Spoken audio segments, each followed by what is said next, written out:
to demonstrate the Nimblewill Nomad stove. That's the bottom, those are the fronts, that's the back. So the back goes in there. But first the sides, which are these parts here. That's that side there. I can tell this is the left because the holes are down the bottom here, and there is a slot there which you might be able to see better on the outside. So that's how that goes in there. This one goes on the other side, like that. The bottom, either way around, doesn't really matter. There's a little lug in the back, and then on the side, and then on the other side. It's almost a stove already. To stable things up, there's a small little slot thing in the front, so it can't open up from the outside, no matter how much you shove in there. And there's this, which goes over the front, again locking it in, making it a very firm base. Now, the problem with that is that doesn't really sit very well on there. It's holding on the handle there, that's about it. So that's going to be troublesome. So I made 3 pegs to go through the hole here and a hole on the other side. Goes through there and through there and there. You could do it one-handed like that if the fire was already going, and just put it together like that. Usually I'm right-handed, but I'll change this around so you can see how it sits on there, and it's fairly stable. So, next thing, pop can stove. Pop can stove goes in to hold the match, rather than burn my fingers.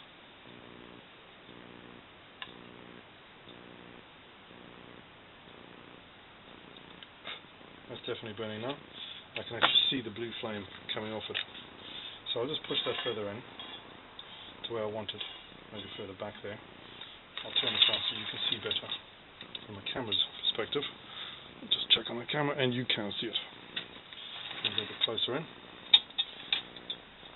Now I can put that on top of there. Like that. And for added safety, put that in there. Now what the stove is doing is acting like a windshield. The stove is just getting up to temperature, but already whilst it's getting up to temperature, I can start using the heat that's coming off from the initial flame. The stove is burning well, and the water looks hot already. I can see very small bubbles on the bottom of the Crusader, or the bottom of the cup, and I suspect that water is probably very hot. I'm not going to put my finger in. There's obviously a fear if you knock something like this over, that methylated spirits is going to carry on burning and it's going to burn everything. I do have a fire extinguisher to my right, which you can't see at the moment. It's a very big fire extinguisher, above knee height, and just in case this did have turned into some sort of accident.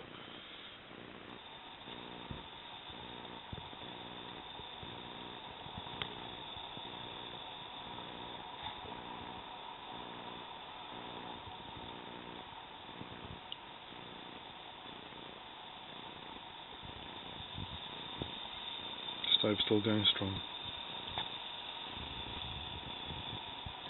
I suspect if this had a lid, it would be boiling by now.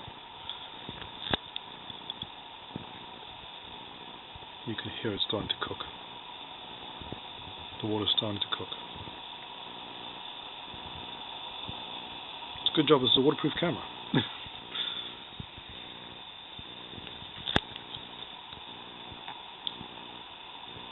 As you can tell, it's not full, not even close to full. I wouldn't even say it was half full. I would say this is probably around the, what is that, quarter of a litre mark.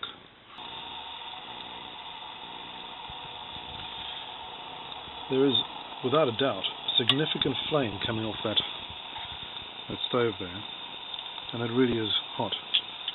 I'm going to remove this front plate so you can see a little bit better just how much heat is coming out of that little pop can stove.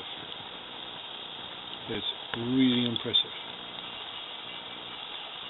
I would think now maybe the stove has started to cool down or it's running out of fuel or something, because the jets have stopped and there's just a main flame in the middle, which seems to be very, very effective. Again, having this gap between the pop can stove and what we're trying to cook actually helps. You might see it, it's actually boiling now. There you have it. I'll keep the camera running. It's not a proper video camera, as you can probably tell. It's just a small, compact, instant camera. I'm sorry about the video quality.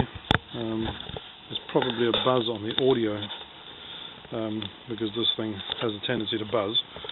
Don't ask me why. What I'm going to do now is take that boiling water off. The stove is just still going, so I would say whatever I put, however much I put in there, and I would guesstimate it was 2 tablespoons of methylated spirits that I put in there, maybe 3. But that's starting to go, and the water is boiling less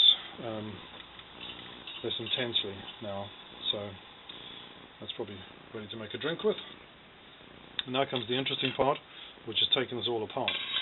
I would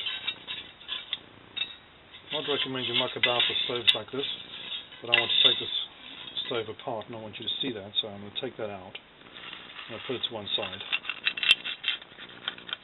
It's still burning. We can let it carry on burning and burn away the alcohol. Now this stove is hot. I'm certainly not going to be touching it with my hands. This part that I took out earlier is cooled down, of course, but these rods will be hot.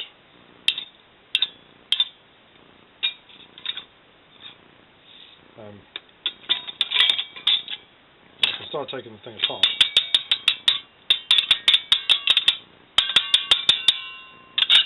The great thing with stoves that you make yourself, you can be pretty rough with them. You don't have to worry too much about it. Yeah, that's handleable. I can handle that now.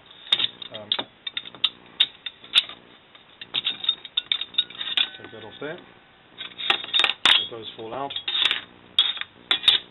Take that out. Let's check if that's hot. No, it's alright. Put that on there. Put that on there. Yeah, well, these are still very hot.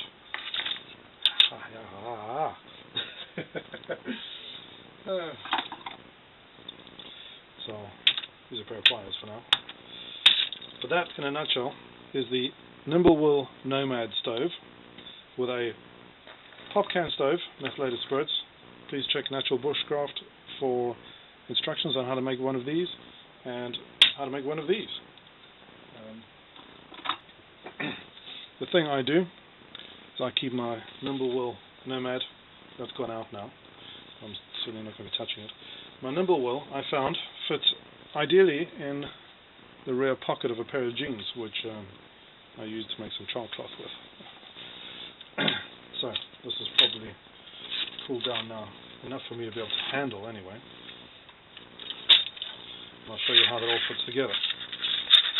The easiest way is to put a couple of pieces in, and they fit in there quite easily, and then the remaining pieces can wedge in between some of the ones that you've got in there.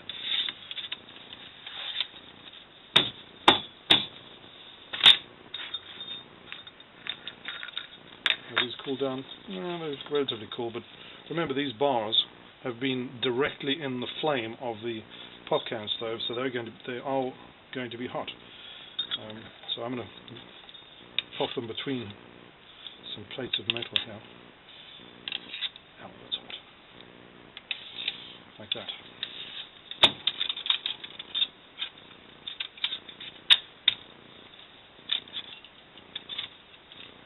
There we go. And that's cool enough. It's not quite hot enough to iron the jeans, but it's cool enough to pack away as is. That has cooled down now because this is so thin, it's so incredibly light that it cools down very, very quickly. So that's a fantastic little thing to make. I highly recommend making those things and using them like they are. And I think what I'll do now is take this inside and pop some coffee in there.